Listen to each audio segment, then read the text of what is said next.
Having considered the mechanism for transesterification under basic conditions, we now turn our attention to the mechanism under acidic conditions. And as we discussed in the overview, the acidic mechanisms are longer than the basic mechanisms because there are more proton transfer steps. So instead of this being a two-step mechanism, this is actually going to be a five-step mechanism, including all three of the possible proton transfer reactions. One at the beginning of the mechanism, one in the middle of the mechanism, and one at the end of the mechanism. Okay, so step one is going to be protonation of the carbonyl oxygen to make it a better electrophile. So once again, we're looking at the same reaction that we looked at last time, the conversion of methyl acetate into ethyl acetate, a methyl ester into an ethyl ester. So in this case, our solvent for the reaction is going to be ethanol. It will also be our nucleophile.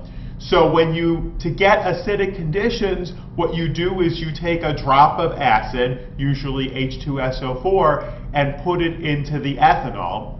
And what that's going to do is it's going to protonate some number of the ethanol molecules. Obviously not all of them, because you're not adding as much acid as you have ethanol as the solvent.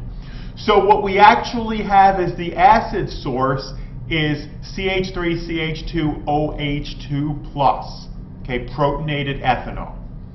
So that will transfer a proton to the carbonyl oxygen. Again, if we're drawing the arrows for this, we need an arrow from the carbonyl oxygen to the proton that's being transferred, and then another arrow breaking the OH bond. So we now have our protonated carbonyl compound, which is a good enough electrophile to react with neutral ethanol as the nucleophile, and that is what ends up attacking in step 2. The neutral ethanol comes in, you form a bond from the oxygen of the ethanol to the carbonyl carbon, and then of course if you're forming a bond to carbon, you have to break a bond from that carbon, so you break the CO pi bond and put the electrons onto the oxygen. Okay, so now we're left with an intermediate in which the ethanol that has come in still has a hydrogen on its oxygen, and that oxygen now bears a positive charge. So what we have to do next, which I'm not showing all the detailed arrows for, but you should know it by this point, is an intramolecular proton transfer.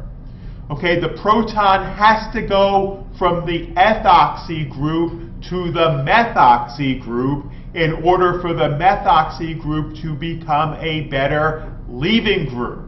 Okay, so this is our protonation to make a better leaving group step. And after this step, you see the product. We have the methoxy group now having a hydrogen on it. That oxygen now bears a positive charge, and it is poised to leave as neutral methanol when it accepts the electrons from the carbon-oxygen bond. Okay, so step 4 then is going to be loss of said leaving group. Now, if you notice what I have done with the arrows in this step, I have used 2 arrows.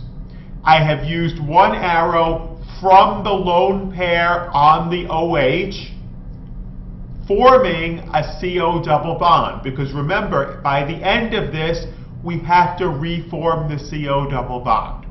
So I have that arrow reforming the CO double bond at the same time that we are kicking out methanol as a leaving group.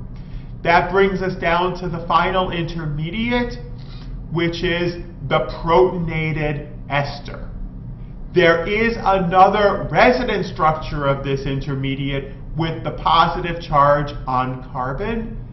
This would actually be a doubly oxocarbocation, but in this case, I am taking us directly to the major resonance structure in which the carbon is forming 4 bonds and obeys the octet rule, and we have already formed the CO double bond that we are going to need to form to get us to our final product.